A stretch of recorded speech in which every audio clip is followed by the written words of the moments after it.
We are getting prehistoric today, with texture and color, as we revisit an old page that I thought only a few weeks ago was ruined. So stick around. Hello colorists, welcome to PencilStash, a weekly show all about coloring. If you're new to the channel, please consider subscribing to get all the new content, and be sure to hit that like button if you're enjoying my videos. Hey there everyone! Today we are going back to a page that I previously abandoned because I thought that I had literally ruined it.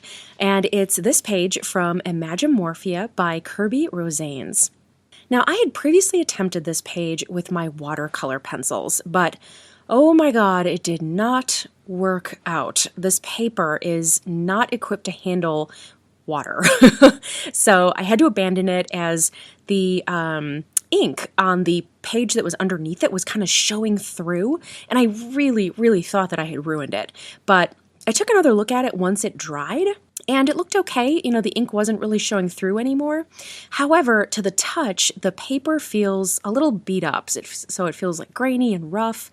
But you know what? What the heck? We're just going to give it one more try, add in some other layers, some texture with some new colored pencils, and we're just going to kind of see how it goes, and hopefully it'll work out. All right, so again, because the paper surface is really beat up, I'm just going to be very gentle, very careful in this area until I know how it's going to take any extra pigment. As I had only laid down some yellows and some reds previously, and I'd really like to layer in some greens and some golds and some browns so that we can build up to the level closer to where I want the rest of our T-Rex's scaly skin. This is actually working pretty good here, thank goodness. So again, I'm just going to add in some very gentle layers of some Prismacolor lime peel and some other colors, kind of around the edges until we get to some of these more shadowy areas where I'll go a little bit darker, and hopefully, it'll blend nicely against the watercolor pencils that were previously laid down. I'm still a little bit nervous about those kind of transition areas, but cross your fingers. All right, this is working. Gosh, I'm so lucky here. I was really bummed out before when I thought that this page was ruined. It was actually one of my favorites from this book, and I was really looking forward to coloring it. And I know, shame on me, I really should have known better than to try something new, something really kind of experimental on it. So that was totally my bad, but definitely learned my lesson. And I am so glad that I was wrong. So I think we're going to be able to salvage this page. Super cool. All right, so we are going to move on to the rest of the surface of our T-Rex's skin. And I'm really going to focus my lime peel color, again, on the areas of her face that should be highlighted. So those are all of these kind of ridge areas around her eye, anywhere where kind of the light would be hitting her face. So I'm just going to focus this on the top half of these ridges, plus maybe a little bit further down from that halfway point, where I intend to add additional color later on. This is going to be kind of that middle kind of feathering area. So I'm going to want to, again, do the top half plus a little bit extra. Now, I really like this lime peel color. It's definitely one of my favorites in the Prismacolor family. But I also really like how it looks layered with this Crayola Harvest Gold color. So I'm just going to add in some right over top of the areas that we just colored in lime peel.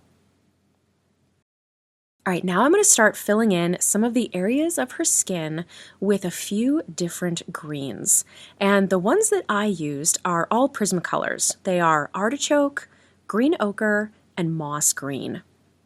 And I'm going to use those pretty equally over the surface of her skin, both leaving them alone in some colors as just that color on its own, as well as layering them in other areas to create brand new colors. So lots and lots of dimension in her skin.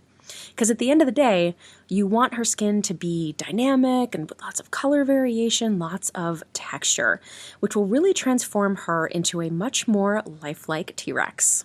Because did I mention that I love T-Rex? Like ever since seeing Jurassic Park as a little kid, I have just absolutely had such a soft spot for T-Rex. I'm so excited to color her. I think she's going to turn out really good.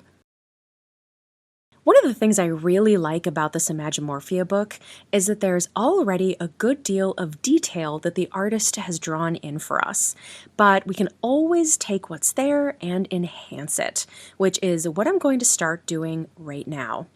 Because in a bunch of areas on T-Rex's skin, she has these lines or kind of these shapes which could easily be connected to form kind of more pronounced scales or kind of the texture that scales would have.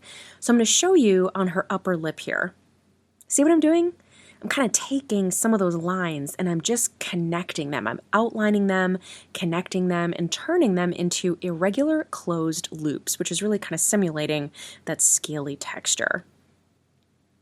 And it really doesn't matter if the foundation color is underneath our loops or not, as I can continue to layer right on top of this and add in more color as I go. And it'll actually kind of soften the lines of our loops. So it's all good, just kind of, I know that this is kind of a big surface area to color, so you don't have to have the entire thing colored before you start adding in that texture. Just kind of do it as you go. Now I'm also going to do the same thing on these kind of circular growth texture areas on her cheeks. I'm going to be outlining those in my same dark umber brown color, and I'm going to color the inside of the circles a lighter color, maybe some of that harvest gold or that lime peel, just to make them stand out, and it'll kind of give each of these little bumpy circles kind of a three-dimensional texture if we outline them. Now, brown is going to play a big, big part of our coloring today, too. I've been using dark umber and sepia as we're going to be using it to line all of our hatched areas and the inside folds of this T-Rex's skin.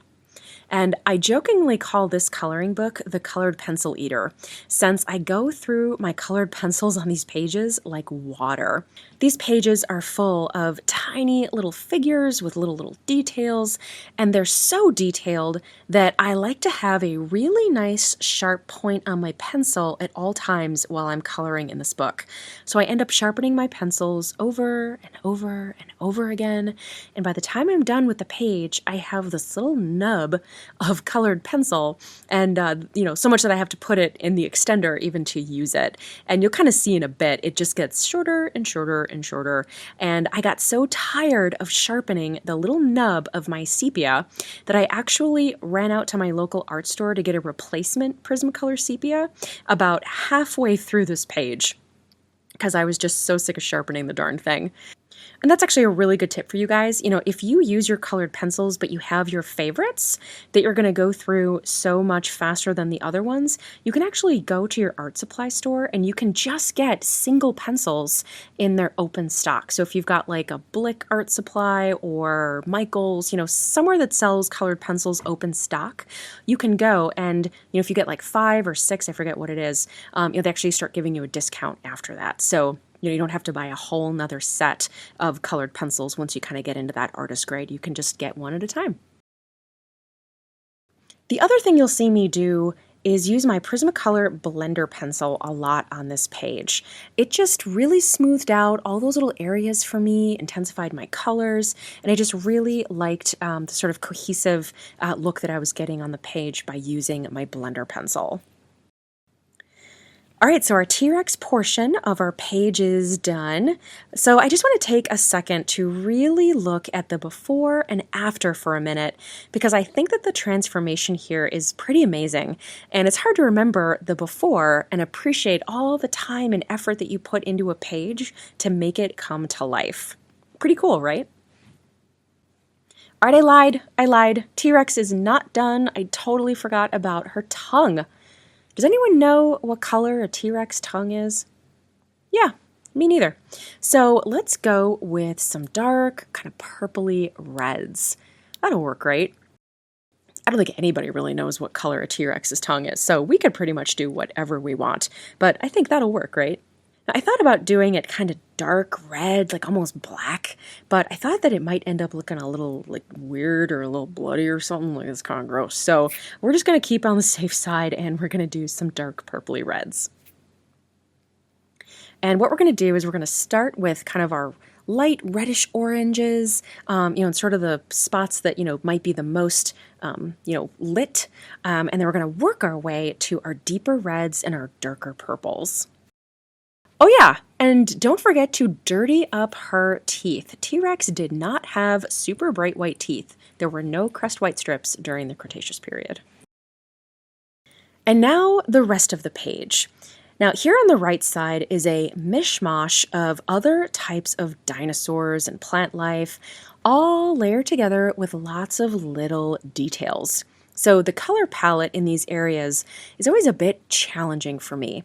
So until I figure it out entirely, my game plan is always to go into the spots that I know that I definitely want to color in a certain palette, and then I sort of build off of that as I go. And it just kind of, gives me a little bit more confidence that I'm headed in the right direction if I just sort of slowly take one at a time and just kind of, again, figuring it out as I go.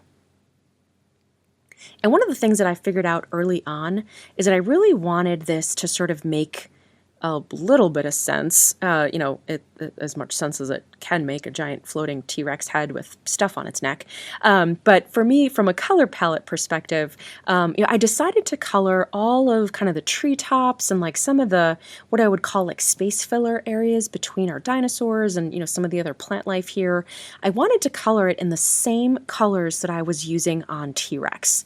So it just makes a little bit more cohesive sense, in terms of, telling a color story here. So I kind of used, again, those three greens that I mentioned before, the artichoke, the moss green, and the green ochre. I really just kind of used that as just sort of a grounding set of colors for some of the other stuff to pop. And don't forget too, when you are choosing your secondary colors that you're using here, you already have the T-Rex's color palette as sort of a foundation to draw from. So nothing should clash with her ideally. Everything should go with her colors. And as I chose additional colors, I really tried to reuse them and repeat those same colors across the page so that they felt balanced. And it also lets you kind of limit your color palette so that all of this detail, all of this stuff here does not end up looking like a hot mess. Oh, and one last reminder too, don't forget to layer your colors. Even on these small little areas, there's a lot of detail here that you can add in, which will really make them feel special and dynamic. Very, very well worth your time. And in the end, mine came out like this. Now, I love how colorful this came out, but it's still muted enough to where the color palette doesn't steal the show or look weird against the more muted and natural tones of our T-Rex. Because, I mean, come on, would you really steal the show away from this beautiful T-Rex over here? She is our star, hands down. And arguably, I could have done a background here, but by the end of this, my hand was just so tired, and I really worried that having a background here would take an already very busy space and just make it more busy.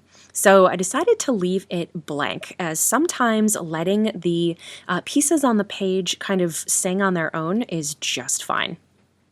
All right, that is it for me today, guys. Thank you so much for watching. If you liked this video, hit that thumbs up button.